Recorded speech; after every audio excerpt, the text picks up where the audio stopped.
Welcome to the We Build Academy podcast. If you are thinking about building your dream home, you have come to the right place.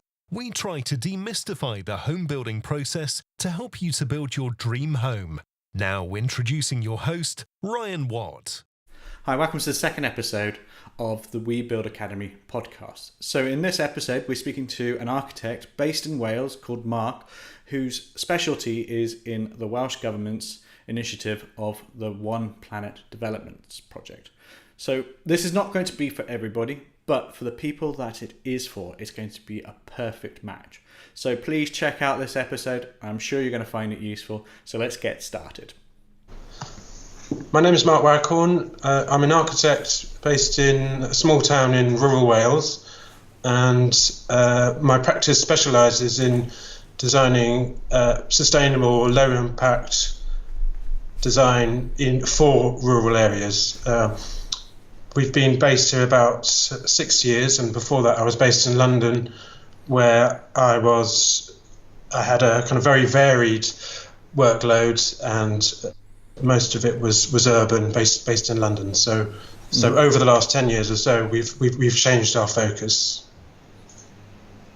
Okay, so what made you move to rural Wales compared to city centre London, really? I became that. It started professionally because when I was in London, I'd been commissioned to design houses for rural areas and to rethink the principles of sustainable living from scratch. So that got me interested in a professional sense. But also I became increasingly aware of some of the major resource issues that we're facing, and I began to appreciate the importance of rural areas and the fact that they are under catered for in the architectural discourse. So it's an area that intellectually I find very rewarding and also personally find very rewarding. So there's the aspect of a professional motivation, but also a personal motivation for a different kind of lifestyle. Okay, cool. So before the conversation, we were talking about designing low energy homes and one. I think you referred to it as the Low One World project. One Planet Development. Yeah, that's it. Sorry.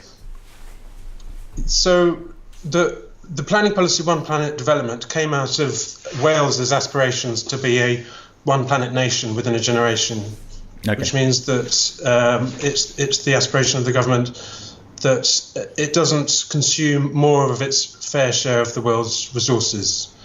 And the One Planet Development policy is really a way of turning that into something measurable.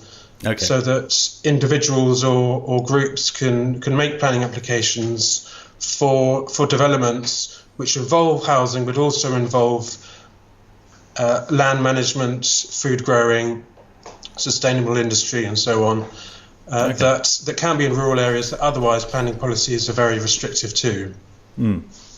So, I mean, you mentioned this was based in Wales, and Wales are driving this. So it's not yet. Is anything on the cards for the England and Scotland, or is it purely just at the moment Wales is just taking the lead on this?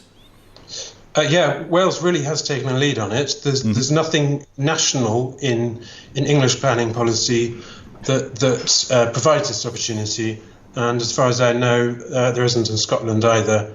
It's a major cultural shift because ever since the Town and Country Planning Act in the 1940s, the assumption has always been that development in the countryside needs to be very strongly controlled, especially residential development.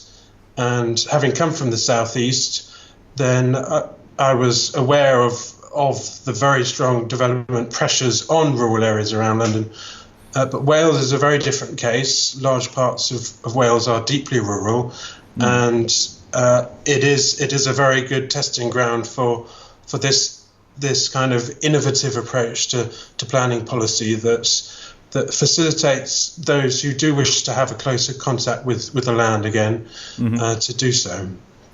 So is this done on an individual basis, or is this done more of a larger master planning level? I mean, where do you stop and start thinking about this? At the moment, the planning policy is there to allow individuals or groups to make an application for specific sites. Mm-hmm. And the largest development that's been done on this basis has been 7 houses. Okay. So there's usually kind of 7, 4 houses or individual houses. So it's currently small scale.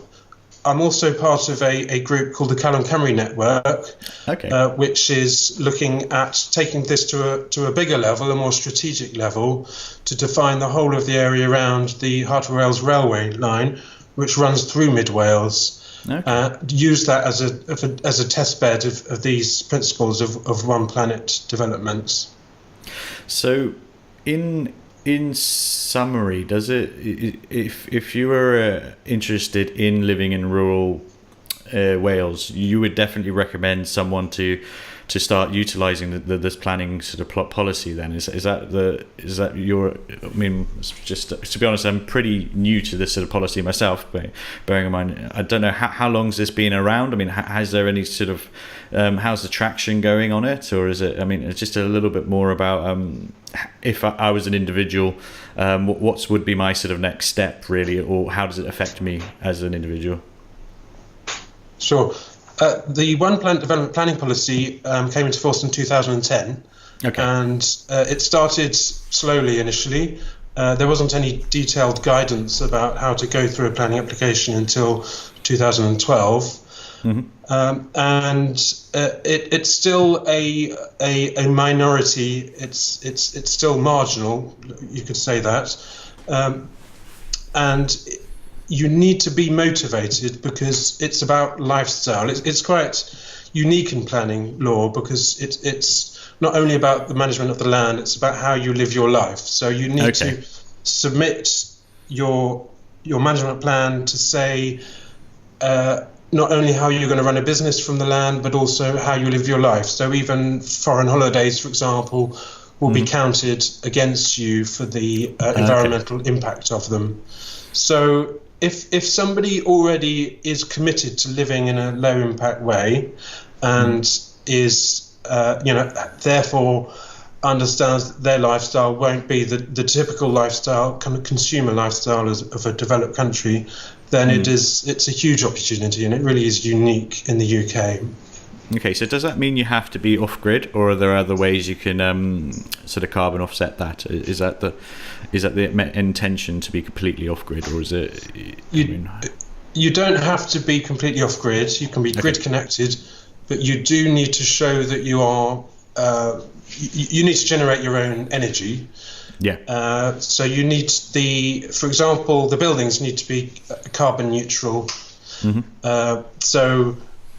So a grid connection would allow a kind of a net carbon neutrality. You're kind of using it as a kind of giant bank of batteries, as a substitute for a bank of batteries. Yeah. And you need to demonstrate that you have an understanding of how you deal with your own waste, where your resources are coming from.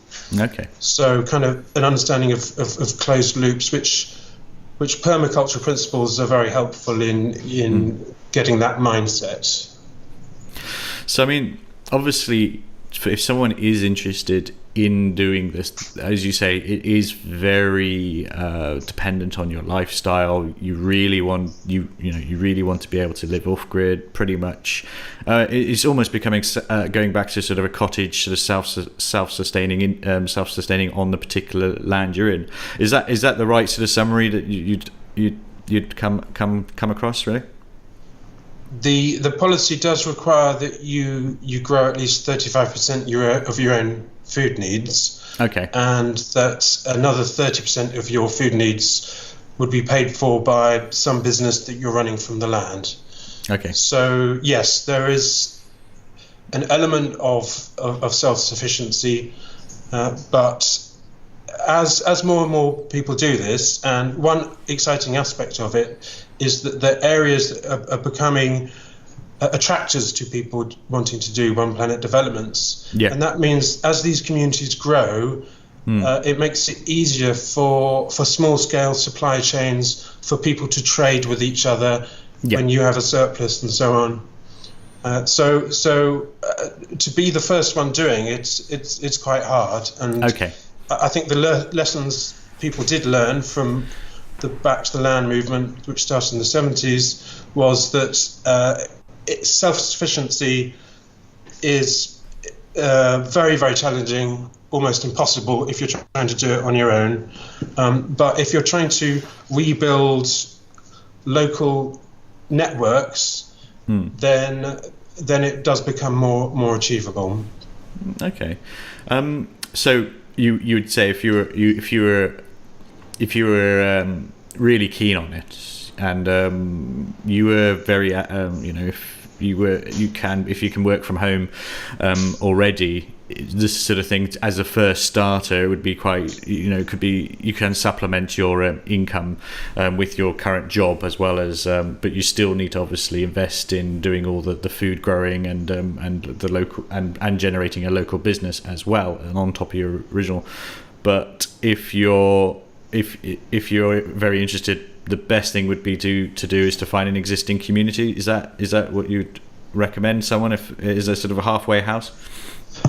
Yes, I think the lessons learned are that it's good to be close to people who you can share resources with or trade with, but not overly dependent. The project that we've been involved in, called Roadblocks, is it's 4 households who each have the freehold of their own land. They're all completely independent, but as neighbours and friends, they can help each other or trade with each other as they wish.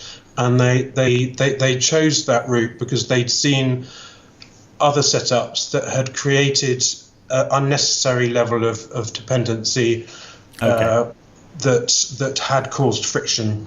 Yeah, because obviously you don't want to be completely dependent on another family. If they're, people's lives change, you don't want to. And if they decide to move, you don't want to be dependent on that particular person. I understand that. So if you were starting out, what would be your first sort of? I mean, what would be the high level stages to actually not procuring land, but how would you physically start this process going? If you're very interested in actually taking this up, what would be your the first step really? If you're considering a one planet development, the first thing to do is to get to know people who have done it or who are doing it. Okay. And there's a voluntary body called the One Planet Council that was set up about 5 years ago, and that has a Facebook page, and that's a really good way for people just to find out what other people's experiences were as they're going through the process. And it also has other offshoot pages. For example, there's one specifically related to the building regulations. So when people are considering how to design their house or going about self-building it, then they can ask other people what their experiences of quite specific technical issues. Okay. So the first stage would be making connections, and then the next would be actively looking for suitable land. Okay, and in your experience, is the main motivation from your clients, is it the green credentials, or is it the self-sufficient credentials, or is it or a mixture of affordability as well? I mean, what would be the main reason why someone would come and approach you for it? I'd say a fundamental driver for One Planet developments will be people who already have strong environmental principles. So they believe in a certain way of living, and they want to pursue that. But affordability is also very important, and affordability relates to independence. And if you are living in a house that has very low energy bills, that your only heating requirement comes from collecting a small amount of biomass from your site, for example, or you're growing a lot of your own food. If you're independent of some of the large-scale supply chains that are prone to price shocks and so on, then all these feed into a type of affordability that gives people that control. Okay. And are most of the sites very remote, or are they still near a sort of main hub in Wales? Or do you have to be in the middle of nowhere? Historically, low impact developments have been in quite remote locations. Okay. But the move now is more for more connection to small communities. Small existing towns in rural Wales have been suffering depopulation in the last 20, 30 years as people move into the cities looking for opportunities. And so there's a potential win-win here where a struggling local town can encourage a one planet development on its outskirts that can help regenerate the town and give a new identity to the town. There's also questions of transport. A deeply rural location is not sustainable in terms of transport. There'd be a very high dependency on the car. So that's one reason why I'm interested in and a director of the Calon Cymru network is because we see this railway line as a really useful link to provide those sustainable transport options. Yeah, because I always found when I did a BREEAM assessment, trying to get any sort of sustainable transport anywhere outside a city centre is just ridiculously hard. I mean, as you say, you could be saving on energy, but if you have to go and commute somewhere else for selling your products or whatever you're doing on site, it kind of could knock that on its head, really. In terms of the sustainability, if you've got that contact link, that would be great. So in terms of if we can move on to our tip section, what would be if I was interested in this sort of way of living, what would be the normal sort of roadblock that you'd always that we typically find, and is there any particular tip you can give that you could overcome that relatively easy? There's still a fear or mistrust of the planning system, a fear that the planning system won't understand what you're trying to achieve. But the recent cases have demonstrated that there is a cultural shift now in the planning system in Wales. Planning officers have been very receptive to one planet development. It's there as a planning policy, and there is very detailed guidance that helps both applicants but also planning officers to assess applications. Okay. And also planning committee members have needed to learn about this policy, and if it has gone to appeal, then there have been several cases where the appeals have come out in favour of the applicants. So the planning system may have been a blocker in the past, but I see it now very much as a facilitator. Okay, cool. But there may be some local mistrust, and the way to address that is to talk to the neighbours really as early on as possible, be completely open about what you're trying to achieve, and bring people on board. And there is a growing awareness in society that there's a need for a fundamental change in the way that society is structured, that people are becoming more aware of the severity of environmental issues. So there are many receptive ears out there. There will be a lot of support. You'll always have some people who just don't get it or don't want it. But you will find more supporters than objectors. Yeah, I mean, obviously, this is not going to be for everybody, but it could be, it'd be perfect for the people who it is perfect for, if that makes sense. It is a really good. I know a lot of people who will actually fit their sort of lifestyle very well, but So if you were thinking about this, what would be the one thing you can do now to increase the chance of you actually achieving your goal of actually setting up and getting the ball rolling? Is there one thing you can do at the beginning of your project? The most important thing, and this would be a kind of a lifelong commitment, is learning of skills, because often people are coming from a background that's not to do with land management, and can be very challenging. Food production, the economics of food production are quite harsh, and you need to find a business model that really works, that brings in an income. It doesn't have to be your only income stream. Yeah. You could be running a consultancy business, for example, at the same time. But you do need to be doing something on site.